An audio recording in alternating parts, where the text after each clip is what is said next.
I believe there's two types of goals. There's result-oriented goals and process-oriented goals. Okay, result and process. A result is you losing 30 pounds, or you gaining 10 pounds of muscle, or you making a certain amount of money, $100,000 in a year, let's say. That's a result. It's great to have results. I'm a very results-oriented person. You want to have results that are specific and measurable.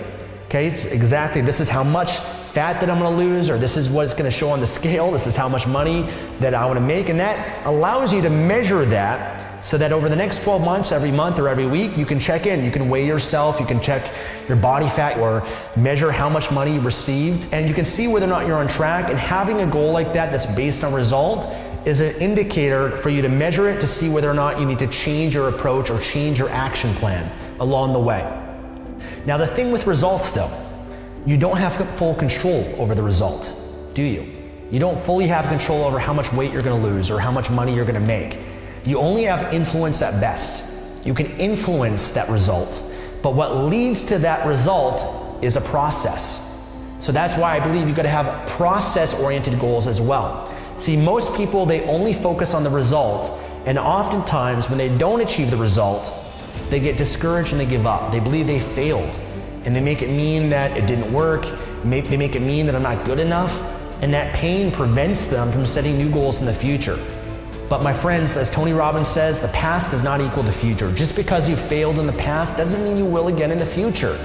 Right now is a brand new moment, a brand new opportunity. You're different, you're better today than you ever were before. You cannot continue to allow the past to define your future. Otherwise, you keep bringing the past baggage into your present and in your future, and then your future looks more like your past. Let's cut off the past. The past is dead and gone. You can't do anything about it. You can learn from it and think about how you can utilize what you learned and maybe analyze why you didn't achieve your goal or what you can do better or try something else or something new. Oftentimes when we set our goals, we say, hey, I'm going to achieve this or I'm going to do this, but because we're only accountable to ourselves, we can easily back out and there's no consequence. No one else is going to know about it. One of the things that I've done with Project Life Mastery over the last 6 years now is I publicly share my goals. So every year I publicly shared it, and it's uncomfortable for me to do that, right? Because it creates a lot of pressure. Pressure creates diamonds. When you publicly declare something, there's more of a consequence where if I don't follow through, then I'm going to lose respect, credibility, I'm not going to feel good about myself.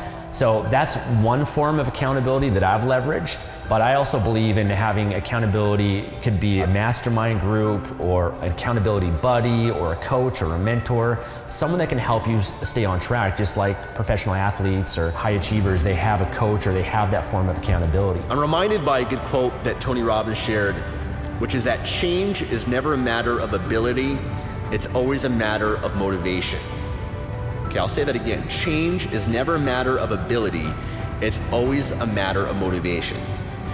So everyone is capable of change. You are capable of so much in your life. You haven't even scratched the surface of your potential, and neither have myself. You're capable of financial success, abundance, to be able to create whatever kind of lifestyle that you desire. Any materialistic thing that you desire, you're capable of that. You're capable of changing your body. You're capable of an amazing relationship with love and passion, a better spiritual life, friends, great family life. You're capable of all of that. You're capable of anything you want, and it's been proven time and time again what a human being is capable of. Just look at all the success stories of what other human beings have been able to accomplish. And human beings are not that different. We're all born starting from scratch in a certain way. Some people might have better opportunities when it comes to education or finances or different upbringings and whatnot. We all experience pain, we all fail, we all have expectations that are never met.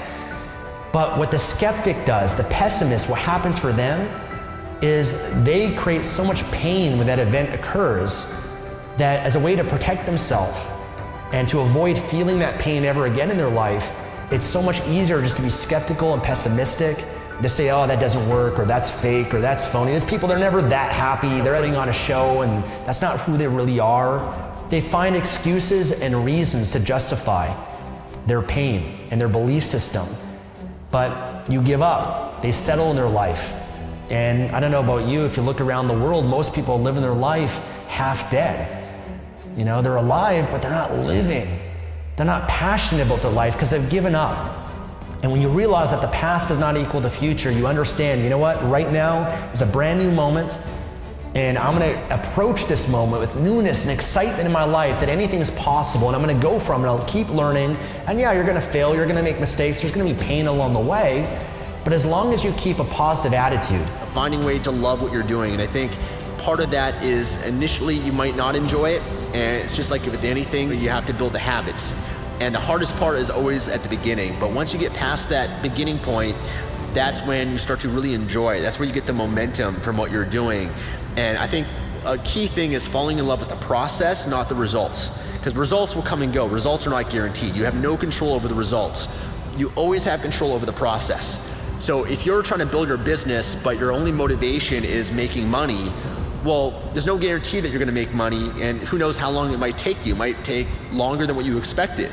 But if you fall in love with the process of creating content, the process of learning and creating and doing some of the things you might be doing, you enjoy that, then it will lead to the results. In the same way, if you're only attached to the results of trying to change your body, you want to lose weight, you're so attached to that, well, sometimes you don't lose weight, sometimes you gain weight, sometimes it takes time, sometimes it's slower than what you expected. But if you fall in love with the process of going to the gym each day or eating healthy foods, and you just feel that pride, that self-esteem, the confidence you get from that, oftentimes you enjoy that. You might not see the results right away, but they will come.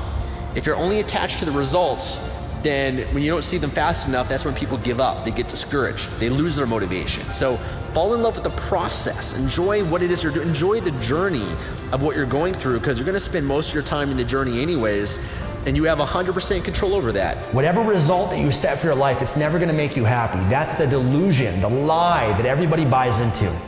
It'll never make you happy. When you achieve your goal, you'll get a sense momentarily of pleasure and gratification, which is just dopamine in your brain, which is a neurotransmitter that gives you pleasure in the anticipation of a reward.